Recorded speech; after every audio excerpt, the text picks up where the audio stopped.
거고요. 오늘 이제 5분 강의 짧게 하고 오전 진료 바로 시작하도록 하겠습니다.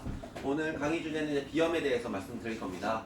이제 환절기가 맞아지고 이제 찬바람이 좀 솔솔 불기 시작하니까 저희 한의원에도 이제 콧물이 많이 나오셔서 코가 많이 막히셔가지고 오신 분들이 꽤 많습니다. 그래서 이렇게 보통 이제 환절기라고 불리는 일교차가 커지는 시기가 되면은 이제 비염 환자분들이 좀 많이 늘어나게 되는데요.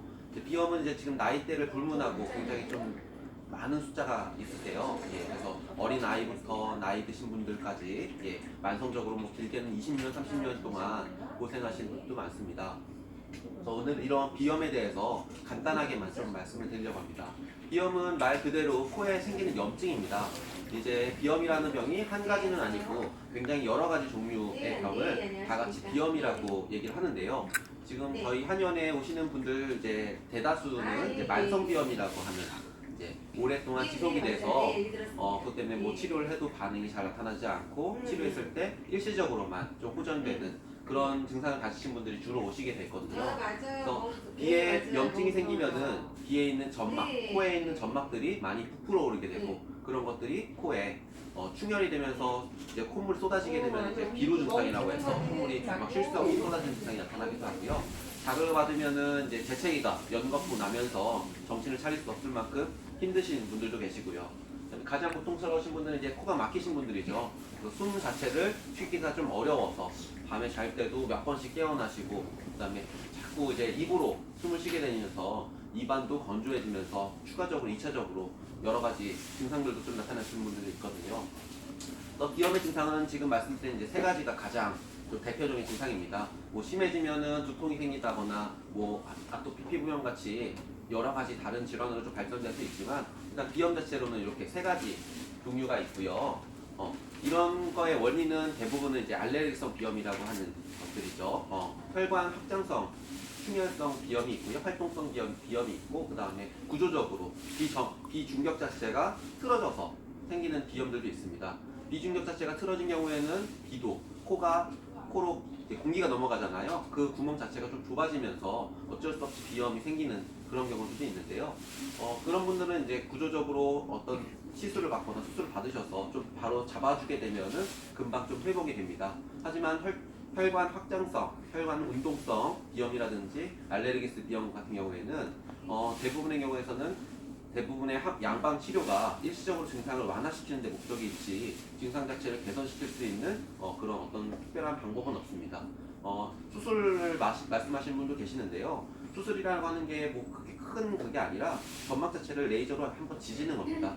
한번 지지고 나면은 그 점막이 부풀어 오질 못하겠죠. 그러면서 다시 이제 콧물이 나오는 거나 코막힘이나 이런 것들이 좀 줄어들 수 있는데요.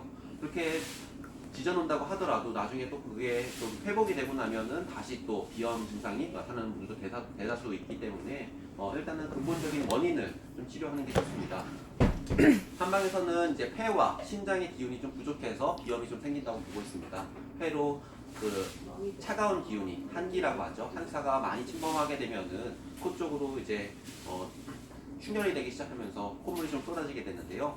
감기 걸렸을 때 생각하시면 됩니다. 그런 것들이 반복적으로 나타나고 작은 자극에도 나타나게 되면은 그러한 증상들이 좀 생길 수가 있고요. 신장기원성으로는 이제 신장에 자동차로 따지면 이제 물기가 좀 부족해진 거예요. 그래서 라디에이트가 제대로 작동하지 못하면서 그런 것들이 이제 코에 기능적 이상을 좀 초래하는 겁니다. 그래서 이런 분들 같은 경우에는 비염뿐만 아니라 이미 기운 자체도 좀 많이 떨어져 있는 걸 볼 수가 있죠. 그래서 이런 근본적인 원인을 조금 치료하게 되면은 굉장히 생각보다는 좀 효과가 좀 좋습니다. 그래서 보통 저희가 비염 치료 같은 경우에는 2달 정도 말씀을 드립니다. 2달 정도 일주일에 한 번에서 2번 정도 치료를 받고 나시면은 굉장히 좀 편해지신 분들 많거든요.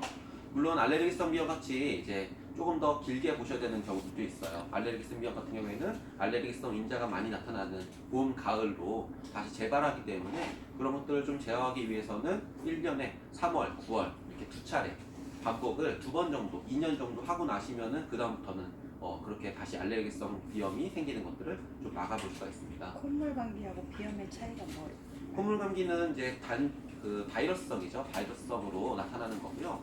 알레르기성 비염 같은 경우에는 자가 면역적인 질환입니다. 우리 몸에서 조그만한 자극, 뭐 꽃가루라든지 진드기라든지 이런 자극들이 코 점막에 붙게 되면은 보통 사람들은 거기에 대해서 반응을 하지 않아요. 그냥 정상적인 호흡을 하게 됐는데 알레르기성 비염이 있으신 분들은 그런 작은 자극에도 굉장히 심하게 반응을 하는 겁니다. 그런 이제 이물질이 들어왔다고 생각을 하고 그걸 이겨내기 위해서 우리 몸에서 싸우는 과정입니다.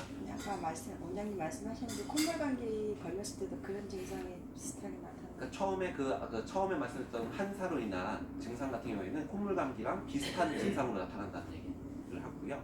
원인 자체가 좀 다르게 모르고 있습니다. 한방에서는 이제 한방 쪽에서는 이제 폐로 들어온 한사의 영향과 신장의 기능 부족으로 인한 두 가지 측면으로 좀 보고 있거든요. 그래서 조금은 좀 다를 수 있긴 한데요. 한방에서 봤을 때는 폐에 한사가 들어와도 콧물 감기가 나타날 수 있거든요. 그래서 비슷한 약제가 좀 사용되기도 합니다. 그런 경우에 치료 방법에 있어서는 약간 좀 비슷한 약제가 사용되기도 하는데요. 증상은 그거는 이제 증상이나 이런 것들을 좀 확인을 해보고 저희가 확인하니 사용을 하기 때문에 걱정을 안 하셔도 괜찮고요.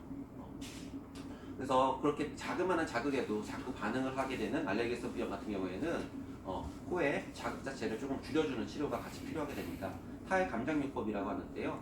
코에 면봉 치료를 해서 면봉으로 좀 자극이 되는 액을 코에다가 좀 되게 하고 있으면은 그런 코의 민감도가 좀 떨어지게 됩니다. 그래서 그다음부터는 좀 작은 자극에는 좀 쉽게 버틸 수 있는 힘을 가지셔주는 거거든요. 그래서 이런 여러 가지 치법들이 있습니다. 저희 한의원에는. 그래서 면봉 치료도 있고요. 그다음에 자기 관리하는 방법도 있고요.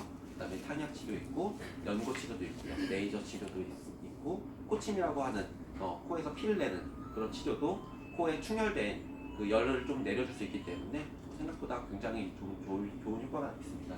이런 여러 가지 치료를 통해서 이제 환자분들한테 맞춤으로 치료가 나가기 때문에 환자분들은 일단 오셔서 저희하고 한번 상담을 받아보시는 게 좋고요. 이렇게 추운 이제 환절기 때는 몸을 좀 따뜻하게 해주는 게 굉장히 필요합니다. 그래서 몸을 좀 항상 따뜻하게 하고 체력이 떨어지지 않도록 도와드리는 게 가장 이제 비염을 예방하는 가장 중요한 것이라고 생각이 되네요. 예. 그래서 추석 건강하게 맞으셔야 되니까요. 오늘도 잘 치료 받으시고 가시기 바랍니다. 감사합니다.